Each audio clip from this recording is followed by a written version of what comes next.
પોરબંદર શહેર તથા ગ્રામ્ય વિસ્તારમાં હાલ ડીઝલનો ગંભીર પ્રશ્ન બની ગયો છે। 24 કલાક લાઈનોમાં ઊભા છતાં ખેડૂતોને ડીઝલ મળતું નથી તેવી પરિસ્થિતિ હાલ ઊભી થઈ છે।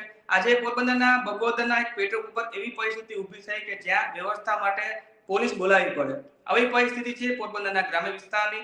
નમસ્કાર, તમે જોઈ રહ્યા છો પોરબંદર ખબરનું ડિજિટલ પ્લેટફોર્મ। હું છું તમારી સાથે કિશન ચૌહાણ। મારી સાથે બગોદરથી ખેડૂત છે દેવશીભાઈ કારાવદરા, જેઓ પત્રકાર તરીકે પણ કામગીરી કરી રહ્યા છે।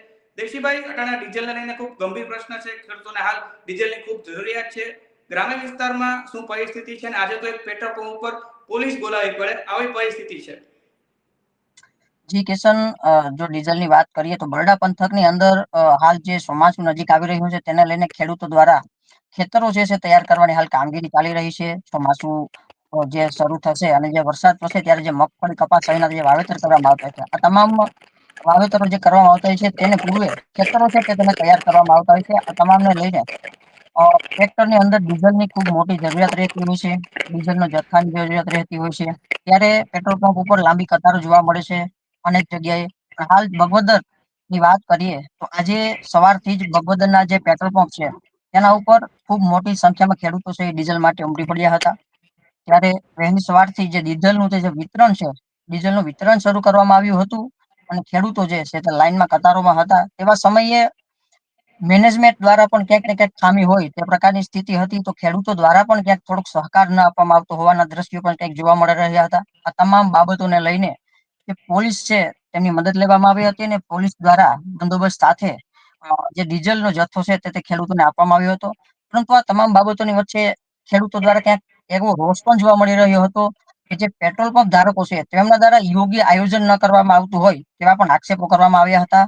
શરૂઆતથી જ જે ડીઝલનો જથ્થો કેટલો આપવો છે, કયા વાહનમાં કેટલો આપવો, બેરલમાં કેટલો આપવો, તો કેરબા હોય જે લીટરો 20 લીટર હોય, 35 લીટર હોય, આ તમામમાં કેટલો જથ્થો આપવો, કેવી રીતે વિતરણ કરવું, આ તમામ બાબતોને લઈને પણ ક્યાંક પેટ્રોલ પંપ સંચાલકો દ્વારા આયોજન ન કરવામાં આવ્યું હોય તેવા પણ આક્ષેપો છે ખેડૂતો દ્વારા ક્યાંક કરવામાં આવ્યા હતા। અનેક ખેડૂતો છે તે ખૂબ વહેલી સવારથી આવી જતા હોય છે, લાંબી લાઈનોમાં લાગતા હોય છે, તેનો પણ જે વારો જે કહેતા હોય છે કે આવવો જોઈએ તે ન આવતો હોય, અનેક છે પાછળથી આવતા હોય તો પણ એનો વારો આવી જતો હોય છે। બીજી તરફ બેરલો જે છે, કેરબાઓ જે છે, બેરલો છે, તેમાં કંઈક મોટો જથ્થો આપવામાં આવતો હોય પણ નાના જે બેરલો હોય છે, નાના કેરબાઓ હોય છે, તેમાં ક્યાંક ઓછો જથ્થો આપવામાં, અમુક પ્રકારના જે નિયમો જે છે તેને લઈને પણ ક્યાંક જે ખેડૂતો છે એમાં કંઈક ખાસ ને ખાસ રોષ જોવા મળે છે કિશન। તમારો કહેવા મુજબ કે બધા પેટ્રોલ પંપ ધારકોને અલગ અલગ નિયમ છે, ક્યાંક કેરબા લઈને આવો, ક્યાંક કેરબા લઈને ન આવો, આ પ્રકારના નિયમ અલગ અલગ કરવામાં આવી રહ્યા છે। તંત્ર દ્વારા એક વ્યવસ્થા એક સરખી કરવામાં આવે જેથી ખેડૂતો હેરાન ન થાય। ખાસ કરીને દિવસીભાઈ, અટાણા કોઈ પણ એક ખેડૂત હોય એના ખેતરમાં કેટલા ડીઝલની ખાસ તો જરૂરિયાત હોય છે અને આ કેટલા દિવસ પૂરતી આ જરૂરિયાત અટાણા ખેડૂતોની છે, કારણ કે લાંબી કતારો છે। જી કિશન, હાલ તો છે ને 10 થી 15 દિવસ જેટલો સમય છે અત્યારે, ત્યાં સુધી ખેડૂતોને ખાસ ડીઝલની જરૂરિયાત રહેતી હોય છે। ડીઝલની કેટલી જરૂરિયાત છે તેની જો વાત કરીએ તો ડીઝલ ખેડૂત પાસે જે ક્ષેત્રફળ હોય છે જમીનનો, એના ઉપર આધાર રાખે છે કે એનો જે ક્ષેત્રફળમાં જે કામગીરી ટ્રેક્ટર દ્વારા કરવામાં આવતી હોય છે તે પ્રકારે ડીઝલની જરૂરિયાત રહેતી હોય છે।